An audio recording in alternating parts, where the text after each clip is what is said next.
Good morning. It's day 5 in our journey through Genesis, and today we come to a really big incident. We meet this man called Abraham. Now, we meet him in Genesis 12.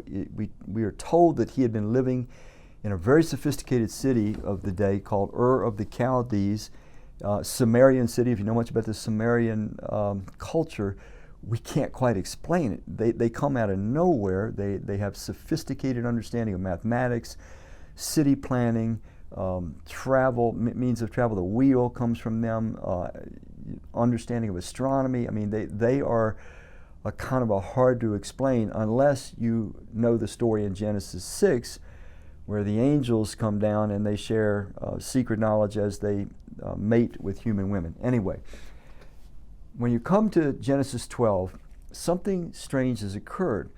Abraham, who is just like the rest of the people in Samaria, they're worshiping false gods and goddesses. Somehow, God calls to him. He speaks to him in a way that God, or Abraham knows that it's God, and he tells him to leave his home, leave all that he's built up. And evidently, he was a wealthy man. We find that as we follow his story. So he does it. He's 75 years old when God calls him. Now, God brings a tremendous promise to him that caused him to take this risk. But here's why Abraham is so important. When you get into the New Testament, continuously, Abraham is pointed out as the model of what it means for a human being to return in a trusting bond with their Creator. We use terms like, what does it look like when you get saved? To be saved, it says we are saved, Ephesians 2:8, it says we're saved by grace, God's unmerited mercy and favor, through faith or trust, and not by our own works.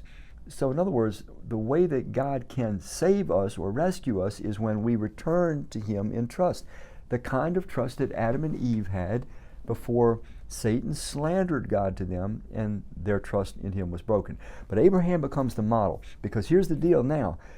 To return to our Creator in trust, it means inevitably we have to be willing to leave our old life behind, and there's risks in that. Now, God makes us tremendous promises that we'll become who we were meant to become and do what we're meant to do, but we've got to be willing to leave the old life behind, trust Him, follow Him freely, fully, and forever. And Abraham is the New Testament model. We find it in Romans 4, we find it in James 2, we find it in Hebrews 11.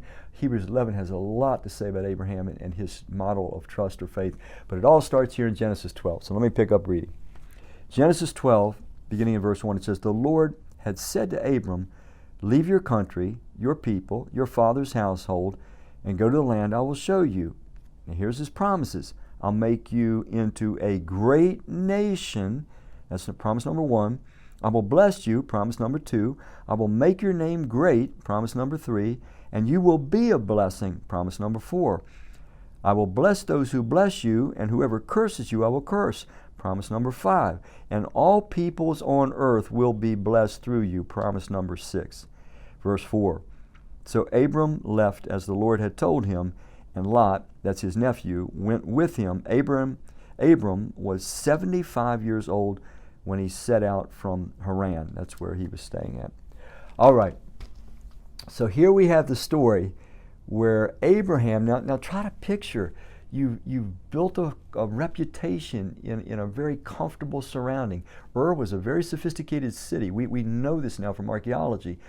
He was wealthy. The rest of the story indicates that. He no doubt had friends, family, and so forth, but he does this. A God that was new to him, makes promises to him, doesn't even tell him where he's going to go. He just says, you just go. You follow me. I'll tell you where to go. And Abraham does this, and he becomes the model of what God's looking for in we humans, that we're willing to trust Him and follow Him wherever He asks us to go, to do whatever He asks us to do, because that's the real truth about trust. When we trust God, we're comfortable doing that, no matter what the risk is, no matter what anybody else thinks. So God always comes to us, though, with promises, and He came to Abraham with these 6 promises. Well, what are the promises He comes to us with today? He says the same thing. Essentially, He was telling Abraham, you will not be able to be who you were supposed to be, and you will not be able to do who you're supposed to do if you stay in Ur, if you stay in your old life. But if you'll trust me and follow me, I'm not even going to tell you where I'm going to take you. It's going to be a wild journey, Abram. But you just come and follow me, and you will become who you were always meant to become, and you will do what you were always meant to do. You'll be a blessing. I'll make your name great. You'll be the head of a great nation. You'll bless the nations of the world. And so God proved himself to be trustworthy. Now the rest of the story about Abram, I urge you to read it. He gets his name changed to Abraham a little later on, and it's an extraordinary journey that he has with the Lord. And that's the exact same kind of journey that he wants to have with each and every one of us. And it all starts when we say, I am ready to put my trust in you. I don't really care what anybody else thinks. I don't care who anybody else is following.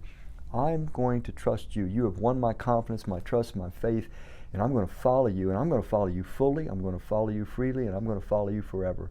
Because who better to follow than the one that created the universe, and we now know is the lover of our souls. Thank you.